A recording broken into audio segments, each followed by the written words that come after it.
myself Pankaj Gupta from SPRL Academy।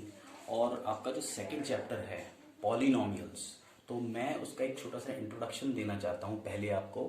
और देखिए, polynomials को अगर आपको समझना है तो सबसे पहले आप ये समझें, फर्स्ट क्वेश्चन हमारे दिमाग में आता है कि व्हाट इज पॉलिनोमियल, पॉलिनोमियल होता क्या है। तो उसके लिए सबसे पहले क्लियर करना पड़ेगा आपको कि एल्जेब्रिक एक्सप्रेशन क्या होता है। ठीक है, तो एल्जेब्रिक एक्सप्रेशन में ये है, सपोज आप देखें आपके पास दो नंबर्स हैं, ठीक है, 3+7।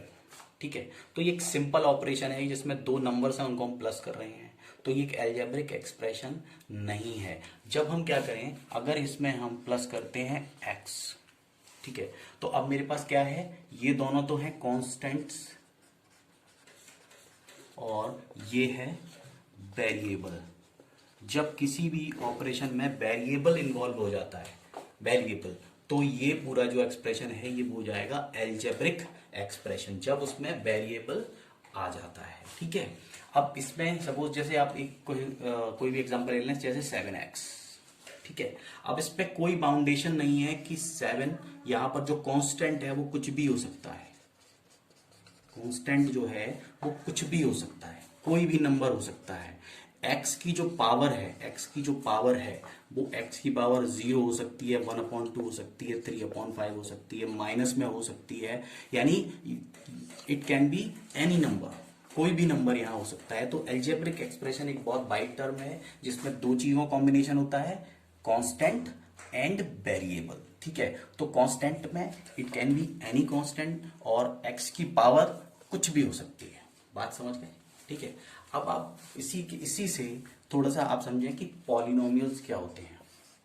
पॉलिनोमियल्स, पॉलिनोमियल्स का मतलब है कि जो कांस्टेंट है वो कुछ भी है, 7 है, 8 है, 9 है, माइनस है, फ्रैक्शन है, it can be any number, लेकिन x की जो पावर है that should be a whole number. ठीक है, ये जो x जो वेरिएबल है, x की कोई भी वेरिएबल हो सकता है, x y z t कुछ भी। ठीक है, तो ये जो वेरिएबल है इसकी power it should be whole number, और इसे और कहते हैं इसको नॉन नेगेटिव इंटीजर्स। एक ही बात है, चाहे होल नंबर का हो या नॉन नेगेटिव इंटीजर्स का हो। तो ये पावर जब होल नंबर या नॉन नेगेटिव इंटीजर होती है, ये कुछ भी हो सकता है, ये that can be any number, but जो x की पावर है, जो वेरिएबल की पावर है, it should be whole number और नॉन नेगेटिव इंटीजर्स, और इन दोनों का मीनिंग सेम है। ठीक है, तो जब ये पावर इसमें होती है तो हम इसे बोलते हैं पॉलिनोमियल्स। ठीक है, तो पॉलिनोमियल्स, अब अगर पॉलिनोमियल्स में हम यूज कर रहे हैं x, हम ये कर रहे हैं कि जो भी पॉलिनोमियल हम लिखेंगे वो x के टर्म्स में लिखेंगे, जो वेरिएबल हमारा x होगा तो हम उसको बोलते हैं पॉलिनोमियल इन x। ठीक है, अब जरा देखें यहां पर a0 plus a1x plus a2x square a3x³ up to a⁴n xn, इसमें क्या है, a0 a1 a2, ये क्या है, कांस्टेंट्स हैं, ये कांस्टेंट्स हैं, और जो x की पावर n है दैट इज होल नंबर। जो x की पावर है, ठीक है, जो x की पावर है वो होल नंबर होगी, यानी 0 1 2 3 और जहां तक नंबर्स होते हैं होल नंबर होगी। तो ये जो एक्सप्रेशन है इसको बोलेंगे हम पॉलिनोमियल। ठीक है, अब पॉलिनोमियल में सबसे पहली चीज आती है टर्म्स। ठीक है, क्या आती है, टर्म्स। जैसे हमने लिखा 7x, ठीक है, प्लस 6x²। ठीक है, अब देखिए ये अलग टर्म है और ये जो अलग अलग हैं ऑपरेशंस जुड़े हुए, ये टर्म कहलाता है। टर्म में कांस्टेंट भी होता है और वेरिएबल भी होता है, इसी तरह से कांस्टेंट होता है, वेरिएबल होता है। ठीक है, अगर टर्म्स जो हैं वो देखिए, ये सेपरेटली पॉलिनोमियल है, ये भी सेपरेटली पॉलिनोमियल है, लेकिन तो ये दोनों मिलकर भी इसे पॉलिनोमियल कहा जाएगा। अगर दो इस तरह के टर्म्स मिलेंगे ये भी पॉलिनोमियल होगा, लेकिन अगर पॉलिनोमियल के अंदर केवल एक टर्म है, ओनली केवल 7x होता तो इसे बोलते हैं हम मोनोमियल। ठीक है, अगर इसमें दो टर्म्स हैं तो हम इसे बोलेंगे बाइनोमियल।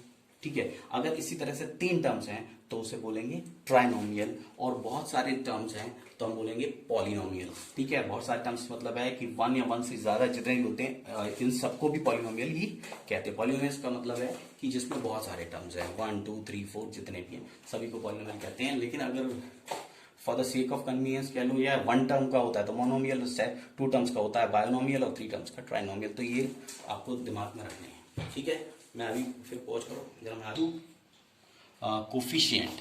तो पॉलिनोमियल्स में कोफिशिएंट क्या होता है, एक आप एग्जांपल ले लें। यहाँ पर एक मैंने पॉलिनोमियल लिखा हुआ है, आप इसके अंदर देखें। पॉलिनोमियल क्यों है, क्योंकि इसकी जो पावर्स हैं वो होल नंबर में है। ठीक है, अब इसमें ये सारे टर्म्स हैं, ये अलग अलग टर्म्स हैं। ठीक है, अब आपसे पूछा जाता है कोफिशिएंट। तो कोफिशिएंट में आपको एक चीज ध्यान रखनी पड़ेगी। कोफिशिएंट में यह ध्यान रखना पड़ेगा कि जो जिसका कोफिशिएंट पूछा जाए, जैसे आप यहां पर देखें coefficient of x cube, coefficient of x cube. तो जो आप टर्म देख रहे हैं उसमें माइनस एक्स क्यूब है केवल। ठीक है, तो इसमें कोफिशिएंट होता है जो भी जिसका भी पूछा है उसको छोड़ दो, और जो कुछ भी बचता है, यहां पर केवल माइनस बच रहा है तो ये हो जाएगा इज -1। ठीक है, सेकंड में देखें आप 4x² है, तो इसमें कहेंगे coefficient of x²। Coefficient of x² पूछा जाएगा तो क्या हो जाएगा, केवल 4 बचेगा तो 4। ऐसे ही इसके अंदर x है तो कोफिशिएंट ऑफ x ये हो जाएगा 7, क्योंकि यहां पर 7 है।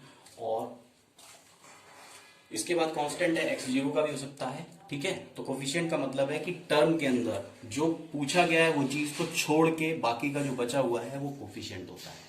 Now come two degree, degree of a polynomial.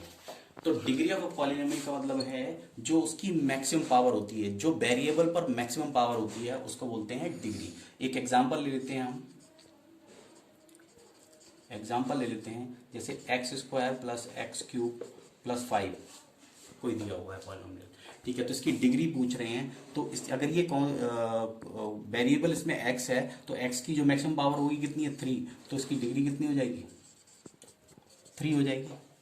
ठीक है, कोई और ले लेते हैं जैसे 5x प्लस 3x की पावर 10 प्लस 3।